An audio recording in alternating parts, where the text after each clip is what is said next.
next. Ralph AVE was born and raised in Hawaii in a single-parent home for most of his childhood. Luckily, he had a strong mother and relatives who took over what was missing in his childhood. He believes in the saying, "It takes a village to raise children." After graduating high school, Ralph attended trade school, receiving his electronics associate's degree. The only job available at a retail store drove him to the Air Force recruiters, where he signed up for a new journey in his life. He says he always wanted to be part of something bigger than himself. Ralph served 20 years with active duty and then reserves. He has been stationed in Arizona, Korea, Japan, California, with visits to many other states and countries.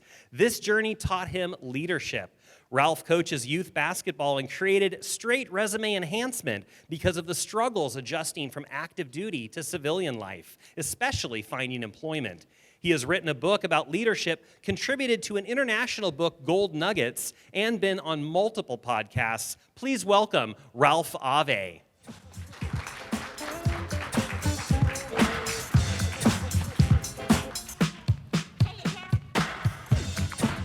We're going to move on to Ralph. Ralph, what was your childhood like? So it's not normal, a lot of the two-parent household. I never had that. When I was younger, of course, it was a long time ago. It don't look like it, but it was. But my dad passed away because he had issues with alcohol, and that's just the reason. To this day, I don't drink. I promised my mom at the wake, said I'm never doing drugs, I'm never smoking, I'm never drinking.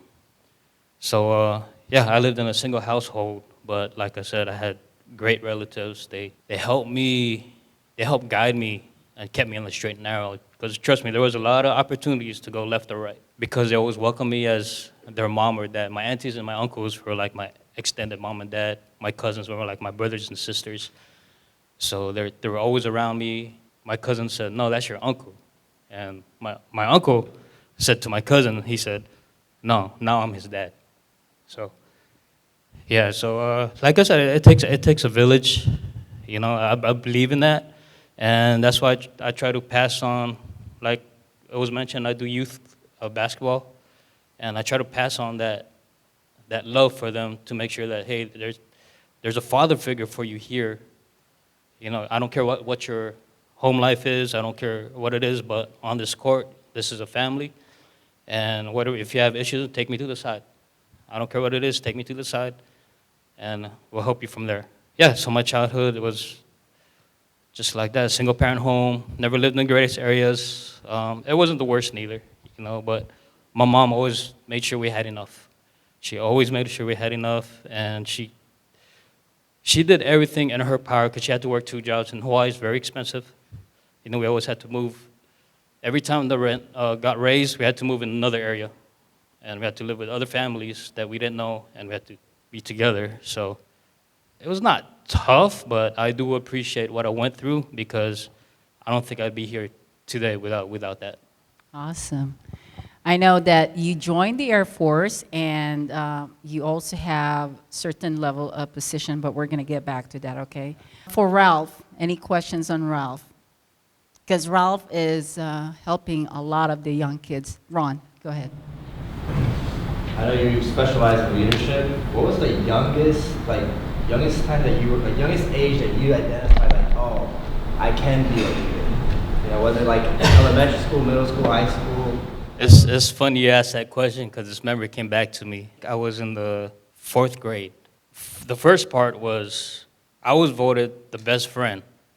Everybody voted for me except for one person. I think that was my vote. And then the next thing was we were going on a camping trip, and I had all these bags, right? Look at me now. Imagine me in third grade. I'm like 3 foot nothing, maybe 50 pounds, maybe. I was carrying these bags just to pack up for like a week of camp, I think. I got off the city bus because, like I said, we didn't have much growing up. And all my friends saw me struggling. They came, helped me out. And at that point, when I said, if I take the self out of me and I care about each person around me, that's when I realized maybe I do have some leadership skills at that young of an age. All right. Question for Teresa. Now, Ralph, you are also a resume writer. You were in the military. How many years in the military, Ralph? 20 years. 20 years. So all of that training from being in the military and now coaching the young people, what is the impact of that to them? I mean, what do you really see happening based on what you learned from the military? The military, they give you the stereotype, teamwork, followership, leadership, right? It's all ingrained in you.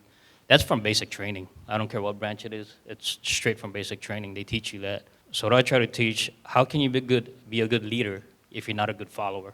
Good leaders probably were the best followers because they instill that, and then they can go out there. Whatever they do, they can go out there and lead by example because they've lived it. They went through that path. And trust me, I've failed many times throughout my military career. My wife, she knows.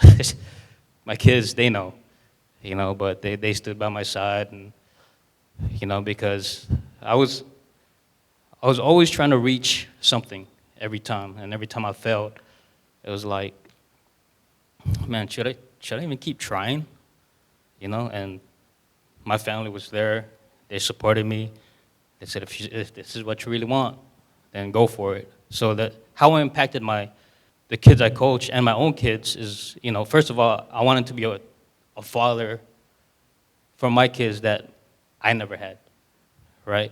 So that's why I made that promise to my mom and to my family.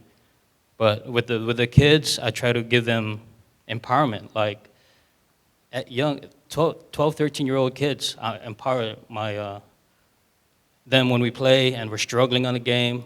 And he comes up to me, he said, hey, coach, can I do this? Can I do that? I said, go do what you got to do.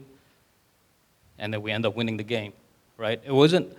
I never had the feeling that I had to control the game, right? If my players could see something that I wasn't seeing, I would let them try it, see what happens. And, a lot of times it's a good result because they're the ones playing, not me.